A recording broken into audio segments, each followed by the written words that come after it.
Então, gente, boa noite novamente. Nós estamos retornando, a aula já está sendo gravada, de processo civil, de processo de conhecimento 1, aula do dia 21 de setembro.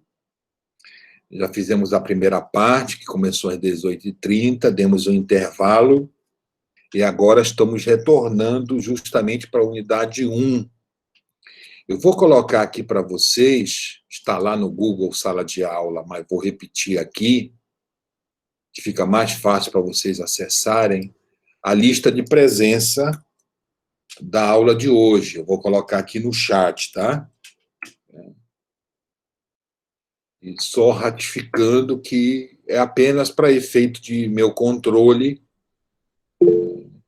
e não tem nenhum problema, e as aulas síncronas, ou seja, as aulas online, se o aluno não comparecer, não tem problema que não será atribuído falta a este aluno, tá? Então, voltando aqui, gente, à apresentação, tá?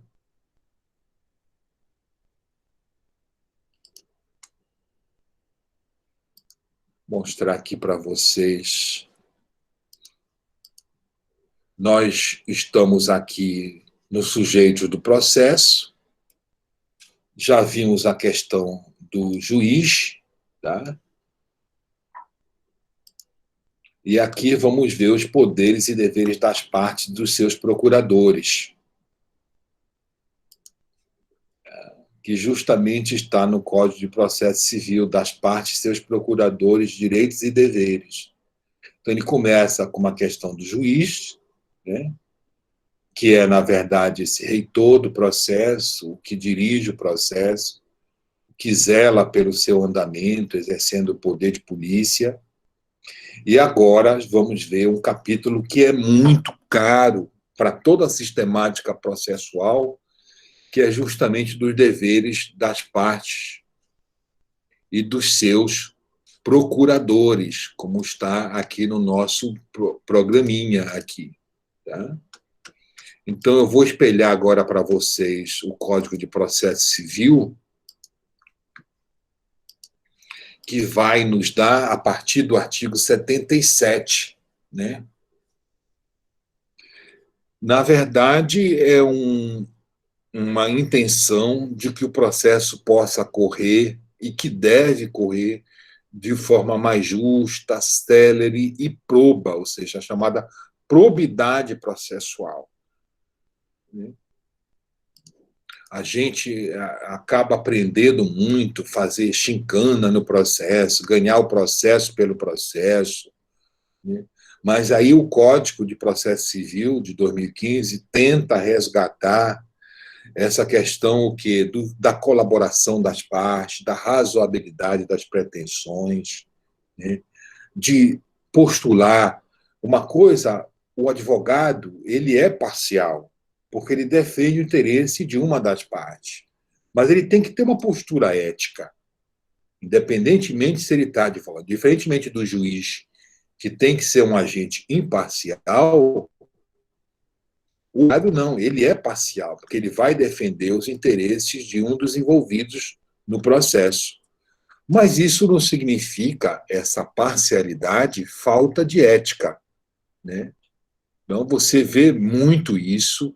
Então, o código ele vem restabelecer, isso é muito mais uma questão de cultura, mas você precisa ter instrumentos legais para coibir esse tipo de situação, que ele coloca no artigo 77 que as partes e seus procuradores, e todos aqueles que participam no processo, devem se portar. E aí ele começa a enumerar, né? Devem expor em juízo conforme a verdade, ou seja, falar a verdade. Não formular pretensão, ou seja, pedido, nem apresentar defesa, sabendo que não tem qualquer fundamento. Não produzir provas ou praticar atos inúteis ou desnecessários da declaração ou a defesa do direito.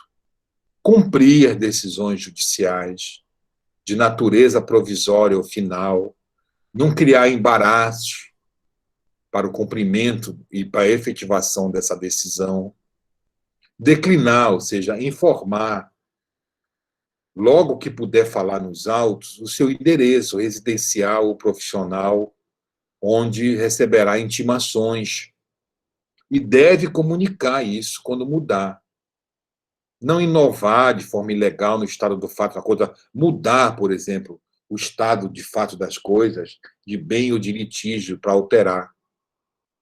O juiz sempre pode advertir, está nos incisos, que essa conduta pode ser punida, a parte pode sofrer sanções criminais, cíveis e processuais, e o juiz poderá aplicar, a requerimento ou de ofício, multa até de 20% do valor da causa. E se a pessoa não pagar esta multa, ela é inscrita na dívida ativa da União e será executada como execução fiscal. Tá? Se o valor da causa, vamos dizer, não tiver valor for irrisório, essa multa pode ser até de 10 vezes o salário mínimo. Os advogados públicos, privados, membros da Defensoria Pública e do Ministério Público, não se aplica os parágrafos, devendo a responsabilidade ser apurada pelo seu órgão de classe ou corregedoria. Tá? É vedado às partes empregar expressões ofensivas. Essas expressões podem ser advertidas, que não façam mais. O juiz pode cassar a palavra da parte se estiver falando expressões ofensivas. E se forem escritas de ofício a requerimento do ofendido, ele determinará que sejam riscadas essas ofensas. Tá? Então, vocês observem que é todo um manancial de situações em que a parte tem que cumprir. E aqui é um dado importante de colocar. Tá? Vamos dizer, o advogado público, defensoria, membro do Ministério Público, ele não está sujeito a essas multas. Então, o que é que o juiz faz? Vamos dizer, vê a conduta de um membro do Ministério Público desrespeitando o que nós acabamos de colocar do artigo 77. Então, ele vai comunicar para a Corregedoria do Ministério Público, da Defensoria Pública, né, ou do advogado público, para que apurem e, se constatarem lá, esse advogado público, vamos colocar assim, ser penalizado. Uma outra situação que ocorreu também é que o Supremo Tribunal Federal, ao julgar o antigo artigo 15 do CPC de 73, tá, disse que não cabe ao juiz fixar multa ao advogado. Tá?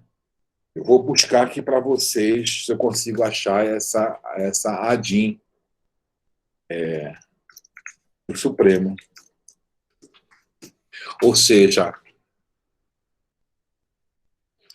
o Supremo Tribunal Federal estendeu aos advogados privados o mesmo direito dos advogados públicos.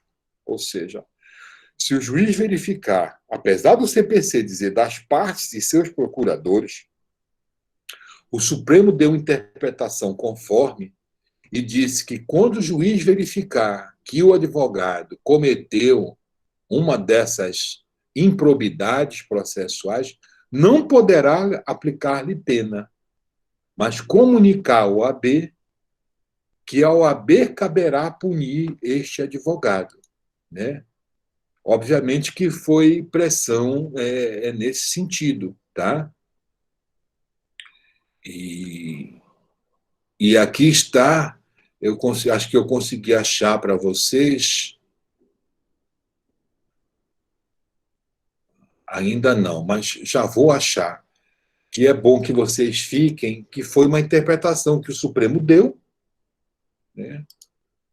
Fez o que se chama de interpretação conforme, não declarou inconstitucional, mas entendeu que o advogado público não se sujeita a esta penalidade. Tá?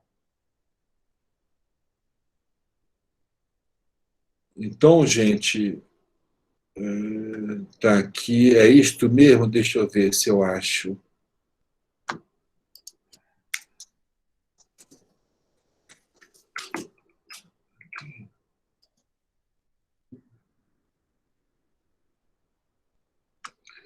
Eu não achei agora. Então, mas eu vou colocar lá no Google Classe, quando eu achar, até achar a DIN para vocês darem uma lida, que isso é importante, né? Do meu ponto de vista, eu acho que essa medida foi incorreta, né? O advogado acho que tinha que se sujeitar às determinações do juiz. A gente sabe que se ele está lá, espírito de colaboração, é mandatário da parte, tem que atuar, não se deve aguardar a posição do OAB. Mas são jogos de interesses de classe, acabou acontecendo e apenas resta a gente discutir a questão e, no nosso dia a dia, obviamente, observá-las, porque não, se o Supremo decidiu, assim está. Então, não tem por que a gente ficar se colocando com relação a isso. Tá? Ok? Então, prosseguimos. Tá? A responsabilidade das partes. Aí vem a chamada litigância de má-fé, a pena em si. Então, responde por penas e danos aquele que litigar com má-fé, quer ele seja autor, réu ou intervenha no processo. Para a lei, o que é o litigante de má-fé? É o que está no artigo 80, que eu vou voltar a compartilhar para vocês o Código de Processo Civil no artigo 80.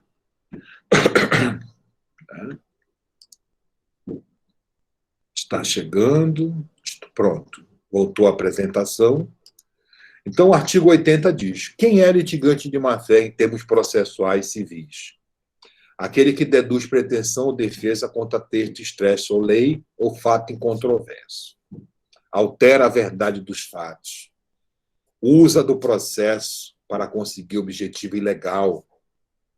Opõe resistência injustificada ao andamento do processo. Procede de modo temerário em qualquer incidente ou ato do processo. Provoca incidente manifestamente infundado. Interpõe recurso manifestamente protelatório. E o artigo 81 diz: de ofício a requerimento, o juiz condenará o litigante de má-fé a pagar multa que deverá ser superior a 1%, inferior a 10% do valor corrigido da causa, bem como indenizar a outra parte de tudo que ela sofreu de despesas. E aí ele fixa mais parâmetros se forem duas pessoas, ela responde solidariamente, se o valor da causa foi irrisório ou inestimável, até 10 salários mínimos. Se o juiz não puder fixar a indenização, será liquidado depois, né? Quando o valor da indenização não puder ser, naquele momento, fixado. Então, vejam, é este poder, dever do juiz, que vem tudo a ver com aquele negócio que a gente falou, incumbe ao juiz o dever de polícia. Dos deveres de polícia está justamente incluído isso. Adverte, em alguns casos, a parte ou advogado que ele pare com esse tipo de procedimento, que cesse, ou, em outros casos, já pode aplicar diretamente esta multa, que pode ser até 10% do valor da causa, e se o valor da causa for irrisório ou inestimável, até 10 salários mínimos. Hoje daria, acho que 11 mil e pouco, né? O salário mínimo está 1.045, mais ou menos assim. Então, e é nisto que se baseia. O que incluíram, por exemplo, interpor recurso manifestamente protelatório. É uma das chagas do processo, é a infinidade de recursos que são interpostos. E eu sempre faço uma crítica disso, que eu acho que a parte ela tem que ter à disposição um manancial de recursos para ela defender seu direito. Só quem já foi réu sabe como é importante você ter um bom advogado e ter a possibilidade de questionar os atos jurisdicionais, né? Eu acho que isso faz parte do Estado de Direito. Você possibilitar esse amplo acesso à justiça, que inclui a interposição de recursos. Isto é um fato, na minha concepção. Mas também é um fato para mim que o judiciário ele tem sido muito leniente, ou seja, acaba cobertando muito as atitudes das partes dos advogados. Tudo fica, está usando o amplo direito de defesa.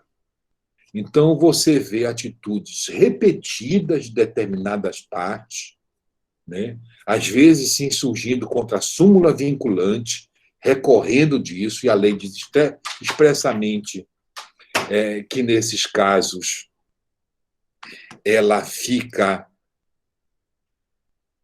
penalizada com relação a isso, e você tem toda essa leniência do judiciário. Então, para mim, fundamental que a parte possa e tenha um manancial recursal, mas também é fundamental em que o Estado juiz intervenha nessas possibilidades e aplique as sanções devidas. Muitos não fazem porque é cansativo, você vai ter mais um elemento de fundamentação, e outros que nós temos, às vezes, uma visão, especialmente nos tribunais superiores, de uma leniência, de acobertar muito, achar que tudo é possível. Tá? Então, voltando aqui para o nosso Código de Processo Civil, voltamos ao artigo 82, que fala que as partes têm que prever despesas de honorários, depois nós vamos discutir justamente essa questão da gratuidade da justiça, dos procuradores, da sucessão das partes e dessa situação que vem sendo colocada. Tá?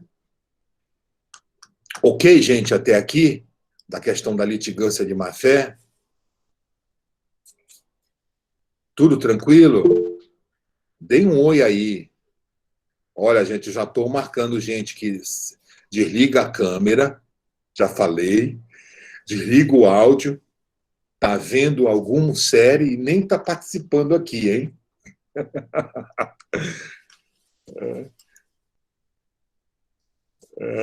Tá ótimo, perfeito. Ninguém está leniente. Isso, beleza, tá? E aqui, gente, nós temos também... Olha, hoje chegou, já estamos a 35. Então, a gente não vai começar a aula mais 6h30. Eu vou começar a marcar aula com vocês 9 horas. Acho que todo mundo é noturno. O Haddad já está numa cama, deitado, sem camisa. Tinha que ser libanês mesmo para fazer um negócio desse. Né? Que situação. Exatamente. Convenientemente silente. Né? O outro está com uma rede atrás dele, já terminou essa aula chata, ele já vai correr direto para a rede. Vamos até meia-noite, vamos. Por mim, eu falo até meia-noite, não tem problema. Né? Então, vamos lá. Então, nós já vimos a questão do juiz, da responsabilidade, dos seus direitos e deveres, os partícipes da relação, a litigância de má-fé. E aqui, gente, nós vamos voltar ao artigo 150 do Código de Processo Civil. Nesses casos, para a gente abreviar, na verdade, eu recomendo a vocês uma leitura, né, que não tem grandes coisas que a gente possa trabalhar para verem quais são os auxiliares da justiça, que são os serventuários, o escrivão, o oficial de justiça, a questão do perito. Tá? O que é importante que a gente destaque aqui foi uma inovação que está no artigo 165, que eu vou começar a compartilhar para vocês, do Código de Processo Civil. Né? Vamos ver, está chegando a apresentação. Pronto.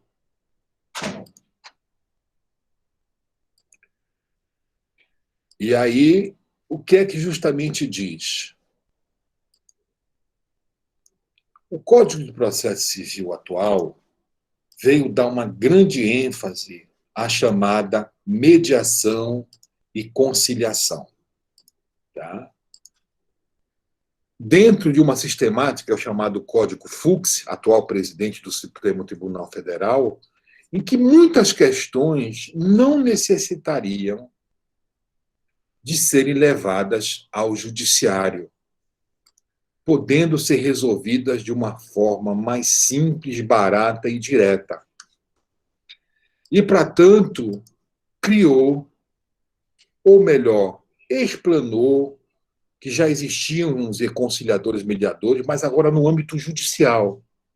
Então, o artigo 165, ele dispõe, observem, que os tribunais criarão, ou seja, tem que criar a obrigação, centro judiciário de solução de conflitos, para realizar essas sessões e audiências de conciliação e mediação, estimulando a autocomposição. Lembrando também a nossa lição de TGP, né? Uma das formas de solução dos conflitos de interesse é justamente a autocomposição. Diz que essa organização será pelo Conselho Nacional de Justiça, o conciliador deve atuar que não tem vínculo entre as partes, sugerindo a solução do litígio, evitando qualquer constrangimento, intimação. Tá? Norteia que a conciliação e a mediação são informadas pelo princípio da independência, da imparcialidade, da autonomia, na confidencialidade dessa negociação, defende sigilo. As partes devem ter autonomia, haverá um cadastro, as pessoas têm que fazer curso, as partes podem escolher de comum acordo o conciliador dessa Câmara. Tá? O conciliador receberá por seu trabalho, mediante uma tabela do tribunal, se for o caso, aplica-se essas regras de impedimento e suspeição, como de todos. Ele não pode assessorar ou patrocinar nenhuma parte durante 1 ano depois de sair, e diz como eles devem ser excluídos no caso e da União criar essas câmeras. Tá? Então, dar uma leitura no artigo. O que é importante destacar é o seguinte aqui. Nós temos 2 situações. Tá? Deixa eu só colocar aqui o mosaico. Pronto. A primeira, as partes podem, dentro da sua livre automação, livre manifestação das vontades, da independência, escolher um mediador ou um conciliador para resolver aquele litígio. A outra é que a mediação e a conciliação serão judiciais. E os tribunais ficaram obrigados a criarem esses núcleos consensuais de acordo. Tá? Aqui no Pará, nós temos os CEJUSCs, Centros Judiciários de Solução dos Conflitos, tanto no âmbito da Justiça Estadual, como no âmbito da Justiça do Trabalho. Até aqui a UFPA tem um polo, eu acho, já instalado, da Defensoria Pública e do CEJUSC, de resolverem essas situações. Então, as partes, aí você teria os conciliadores e os mediadores judiciais. Seriam servidores ou pessoas externas treinadas para atuarem nessas conciliações. E aqui eu faço uma primeira indagação para a gente. O que é o conciliador e o que é o mediador? Qual é a diferença, meus caros, entre conciliador e mediador? Hã?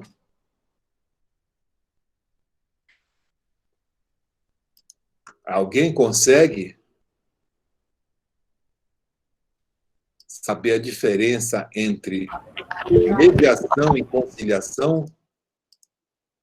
Professor? Pode falar. O que difere são 2 situações. A primeira é o conflito em si. Na mediação, o conflito ele é subjetivo. Então, é quando tem uma relação, por exemplo, de separação, quando se tem uma criança. Aí se utiliza a mediação.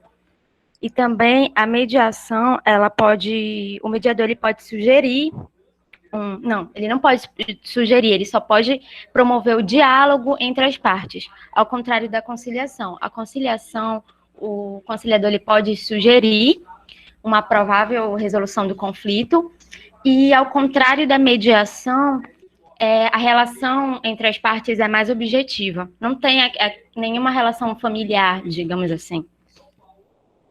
Perfeito. Mais alguém, gente, que queira opinar?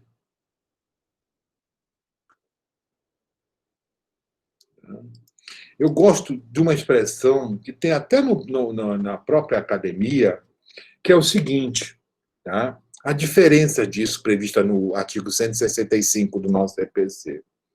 O mediador, ele está lá para facilitar em que as partes construam uma solução em conjunto, tá? E ele dá preferência nos casos que geralmente que não tem vínculo.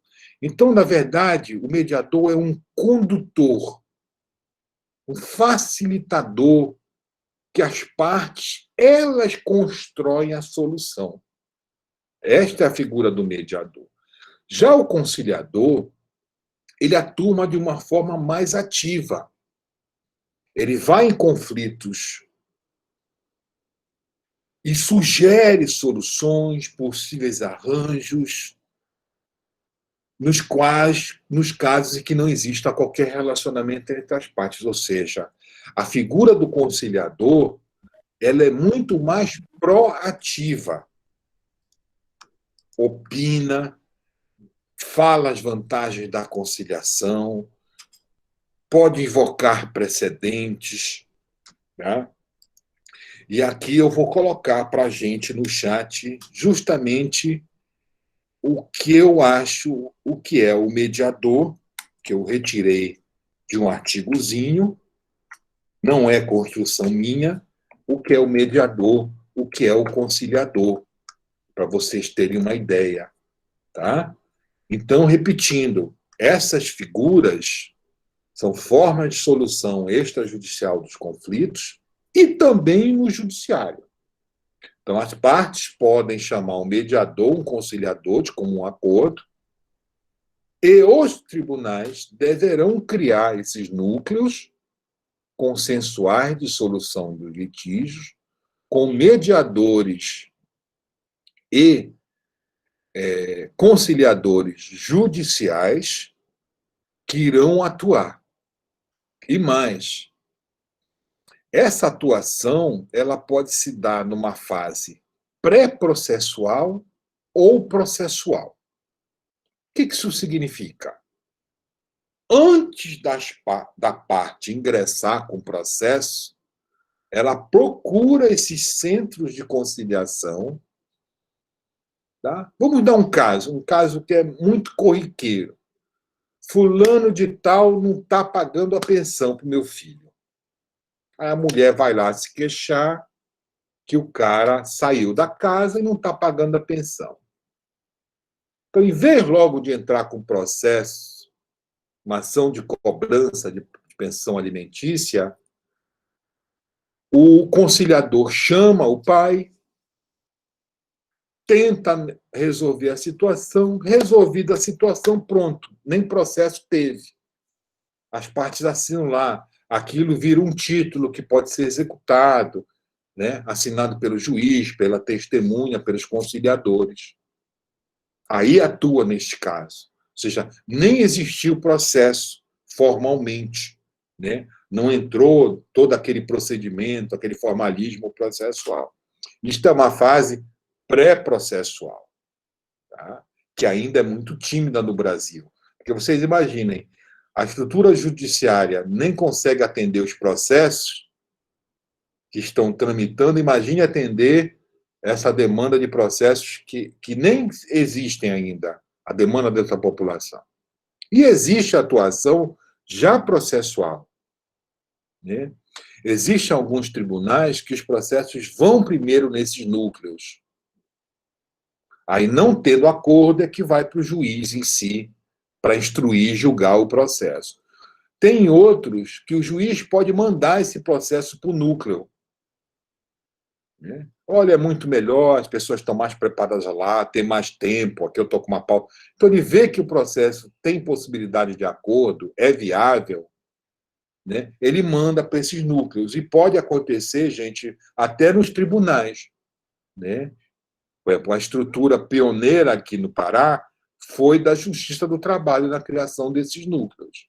Então, você tem os núcleos no primeiro grau de conciliação e também tem um vinculado ao segundo grau. Então, o desembargador relator pega um processo para julgar o recurso. Antes dele julgar o recurso, ele pode encaminhar para o centro de conciliação dos processos do segundo grau, né? Porque sabe-se que a conciliação é a melhor forma de resolução dos conflitos. Não aquela conciliação imposta, autoritária, tá?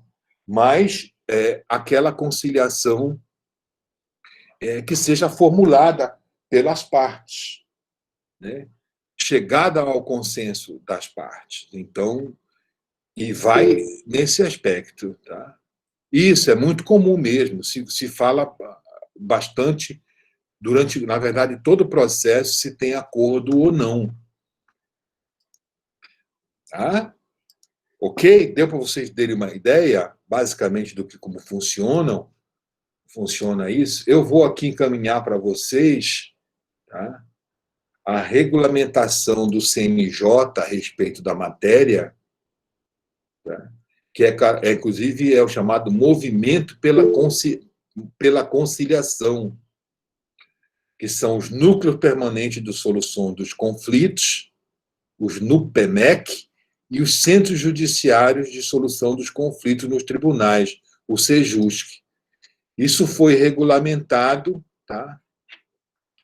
Gente, eu estou falando toda hora CPC de 2015, né? É 2005. Eu não sei porque eu estou com 2015 na minha cabeça e ninguém me corrigiu, né? Ninguém falou. Eu estou falando 2015, 2015, 2015. Tá? E, e eu estou aqui encaminhando para vocês a resolução do CNJ que justamente regulamentou. Cadê, Zalute? A resolução 125. Deixa eu achar aqui. Resolução 125, CNJ.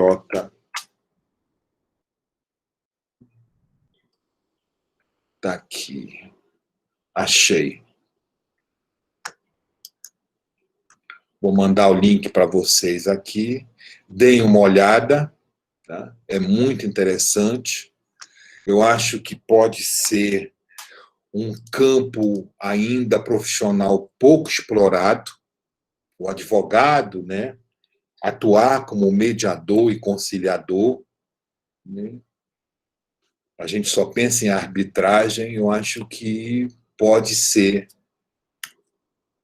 Aqui. Caminhei para vocês aqui no chat justamente a resolução que coloca a respeito da regulamentação, porque o próprio CPC diz, né? Será regulamentado o funcionamento pelo Conselho Nacional de Justiça e que assim foi feito, tá?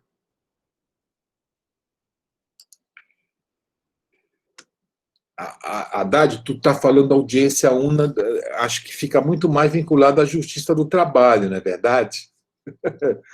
Do que no cível, a audiência una. Tá entendendo? Então, vamos deixar para o professor de Direito do Processo do Trabalho. E depois a gente pode conversar, porque pode sair um pouco aqui do tema da nossa aula de hoje e do propósito, mas depois eu posso conversar contigo tranquilamente sobre isso, tá bom? Então, e aqui nós temos, já no artigo 176, o Ministério Público, né? E eu vou também espelhar para vocês o Ministério Público. Tá? Vamos aqui.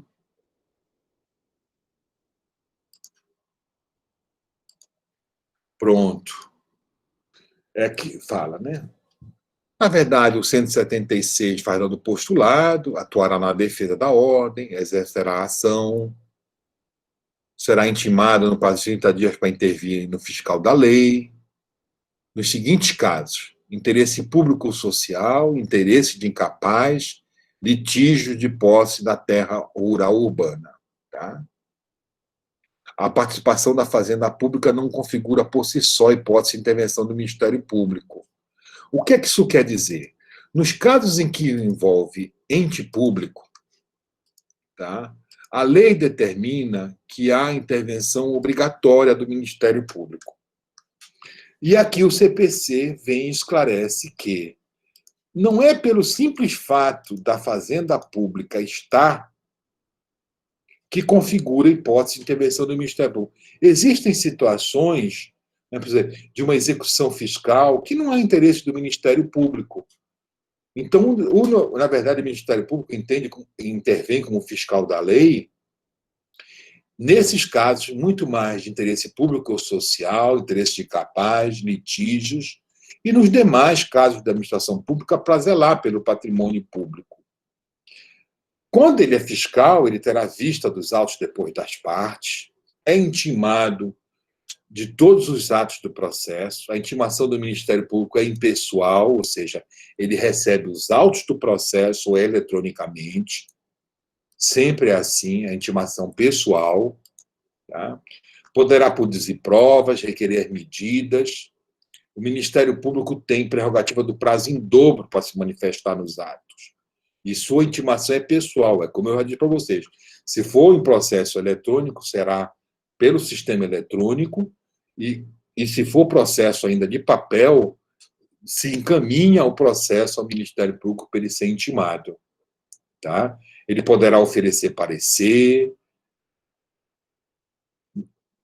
não existe prazo em dobro, e aqui é importante também como juiz, né? O membro do Ministério Público será cível e regressivamente responsável quando agir com dolo ou fraude no exercício de suas funções. Tá? E o prazo dele sempre será em dobro. Então, da parte, por exemplo, para recorrer a 15 dias, o prazo do Ministério Público será 30 dias para recorrer. São essas prerrogativas que, na verdade, a lei faz para o Ministério Público, porque entende a sua participação diferenciada no processo. Tá? Ok, gente? Ok até aqui? Podemos continuar? Tá? E, por fim, a Defensoria Pública, que está no artigo 185, que diz que a Defensoria Pública deve exercer orientação jurídica, promover os direitos humanos, a defesa dos interesses individuais e coletivos dos necessitados, em qualquer grau, ou seja, do primeiro grau ao Supremo Tribunal Federal, de forma integral e gratuita. Também a Defensoria Pública gozará de prazo em dobro, como o Ministério Público. Tá? O prazo tem início com a intimação pessoal do defensor público, também se entende que tem que se caminhar aos autos. O Ministério Público pode entrar no processo, o juiz determinará sua intimação para ele promover as medidas necessárias. Tá? Isso também se aplica para a prática jurídica das faculdades de direito, que prestam assistência gratuita em convênio firmado com a Defensoria Pública. Tá? Não se aplica o prazo de contagem em dobro quando a lei estabelecer de forma expressa prazo próprio para a Defensoria Pública. E também a mesma situação. O membro da Defensoria Pública será cível e regressivamente responsável quando agir por dolo ou fraude no exercício das suas funções. Vocês vejam que é só para o juiz que tem aquela permissão, né? Legal. Quando o juiz retardar, omitir, sem motivo, praticar ato que deveria fazer de ofício, requerimento da parte, responde. Vocês vejam que para o Ministério Público e para a Defensoria Pública não tem isso. Vamos dizer que eles têm que praticar um ato e não praticam sem justo motivo. Né? Então, fica somente para os membros da magistratura. esse tipo de situação, tá? Ok, gente? Alguma dúvida até agora?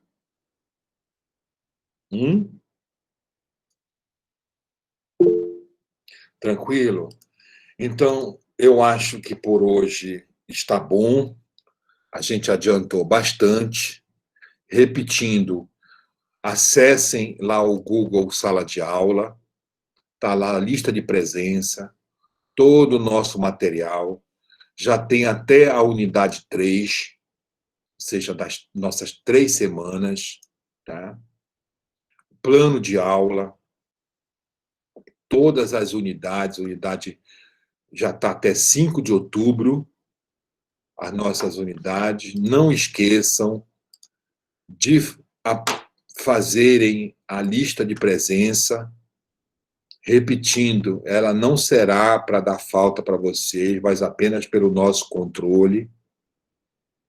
Provavelmente na quarta, no máximo na quinta-feira, eu vou colocar todas essas nossas aulas de hoje, as 2 partes, no YouTube. Amanhã não vai dar, porque eu tenho audiência de manhã e já emendo com aula 1 da tarde, tá? Então, deixa aqui eu encerrar a gravação.